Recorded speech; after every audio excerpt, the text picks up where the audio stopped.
This thrift store in Japan has some of the weirdest and coolest items. If we take a look at the outside, it'll show us all the items that they sell. Not only do they sell figures, but they sell some very expensive watches, as well as cameras. As a photographer myself, this does interest me, but I already have a nice Sony camera. But if you are in the market for one, you could find one here, as well as some used cell phones. Some used hard drives. I wouldn't recommend buying hard drives used. Various old laptops, and some other electronic accessories.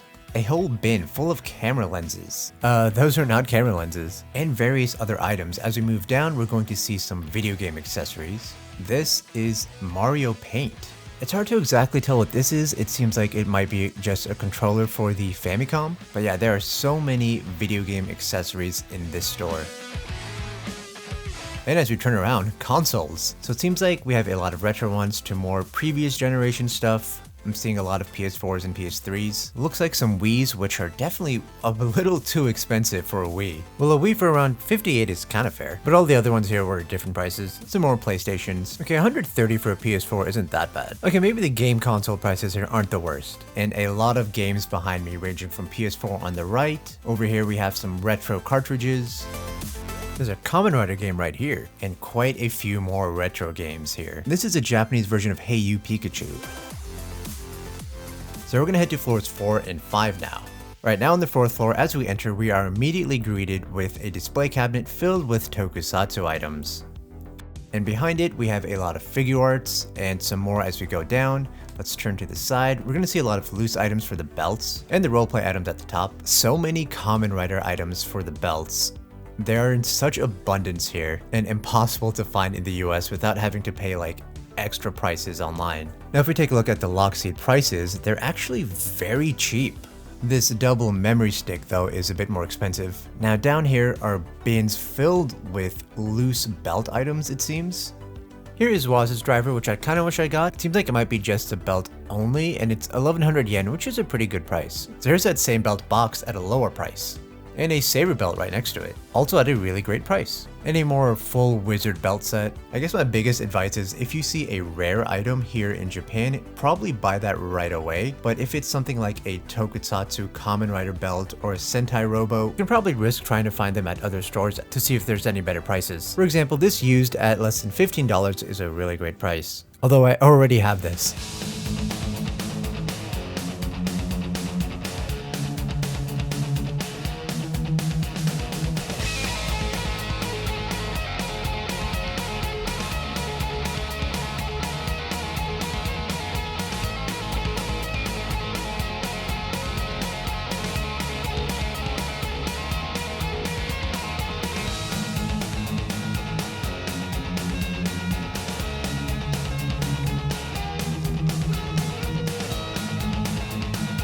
This is something that is really funny. I thought it was a knockoff, but it seems like to be an official figure. This seems like a 52 Toys transforming figure. I do believe they reached out to me at one time, but I just never got around to it. Okay, oh wow. So look at this. A Power Rangers movie figure. Got some Sentai stuff up here. So now, if you are into Gundam, here you go. There is quite a bit of it in this store. These don't seem like kits, these seem like figures and like the Robot Spirits figures. Yeah, it looks like none of these are actually model kits. And further down, just some other types of giant robot figures. Not really entirely sure what this is from, but we do have a lot more over here. Some of these are probably more retro items.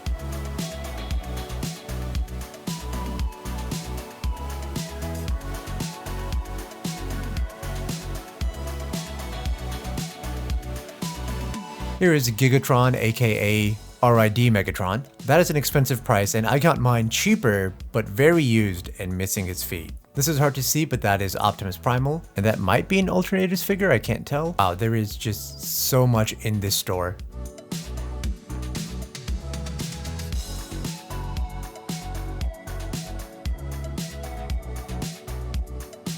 This looks like the Shogun Zord. That might be a mini plum model kit, but if you look in this area, these are all the pre-built model kits. So someone built these and sold them to the store. And here we have unbuilt model kits. There are a lot of weird model kits here, like what even is this? That might be really interesting to build. Like I said, a lot of weird model kits. And here's another one that looks really cool. Once again, we have a lot of Ultraman, and it seems like some Dinosanon and Gridman at the top, A lot of the rest of these seem to be figure arts, as far as I can tell. It's hard to tell with the glare. This is one thing I kind of regret not getting. It is very silly in a combination of Evangelion, Kamen Rider, Ultraman, and Godzilla. And right next to it, we have a lot more Godzilla items. Coming here, we have some loose items. And in this display cabinet, we have some Figmas. They do have quite a lot of them, and if we take a closer look at the prices, these do seem to be a little bit on the pricier side of things, although I'm not really sure how much these normally go for. So this is the Bikini Aqua figure that I've been really wanting, and honestly, I regret not buying it at this store. Because I thought I could find it cheaper elsewhere, but I never saw it again. When I go back to Japan, I will find you. But anyways, here's a look at some of the other figures here in the display cabinet.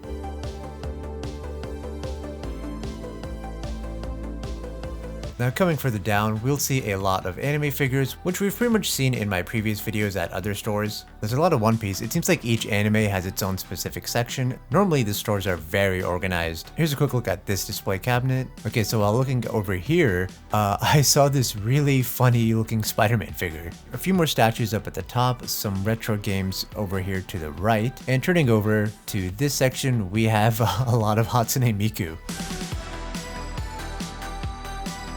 And obviously a lot of other figures here as well. And behind that, there's a lot of Jujutsu Kaisen. And up here, there's quite a bit of My Hero. A lot of this is the more current popular animes. Some Naruto and Dan on this side. I don't know if you guys have seen Mashle, but that's very good. This Blue Eyes caught my attention, but ultimately I chose not to get it. Now I did see another Yu-Gi-Oh thing on this shelf, and it seems like these are the same boxes. I assume they're a pair that you're supposed to buy separately with Yugi and Dark Magician Girl. So this is the Dark Magician Girl one, and that's the Yugi one.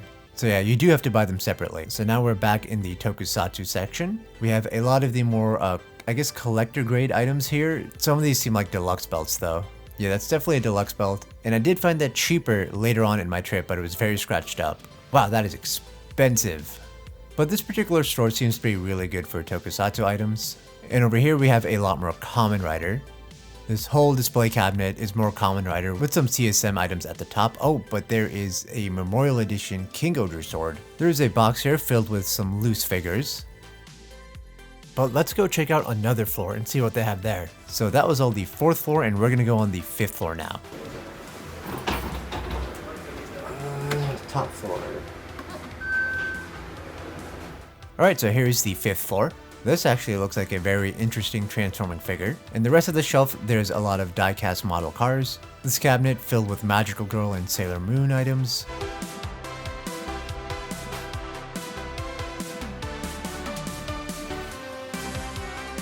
So I found the car model kits, and this one caught my eye. This is absolutely hilarious. I don't know what it's from, but somebody out there would love this. This cabinet, we have some superheroes. This seems like the floor with the more Western items, which when you're in Japan, you're not really looking for superhero figures that you can get at Walmart or your local comic shop. Airsoft weapons. I don't know the laws of this in Japan. Various amounts of stuffed plushies. A bunch more loose items, which I'm not sure what they are. Alright, we got transforming figures that are not Transformers. And this display cabinet seems to just have various items. So far, this particular floor doesn't seem to interest me that much. There's a lot here, but some of it seems to be a bit more pop culture-y. Alright, so I went down a few floors, and over here we have some used items. I believe these specific consoles are considered junk, but all the stuff here tends to have problems, so it's not really gonna work. So you can either buy them for parts, or you buy them to fix yourself. It is also the musical instrument section, and I'm pretty sure all of these musical instruments are working. I think. And those blue bins you're looking at, they're just a bunch of random stuff in these bins, random parts. Like this one had different mouses. A lot of it is very old and you probably don't really need it. Here's a PlayStation VR, it doesn't work. So these seem like CDs, so that seems to be a Sket Dance album. And this is a Gintama DVD or album.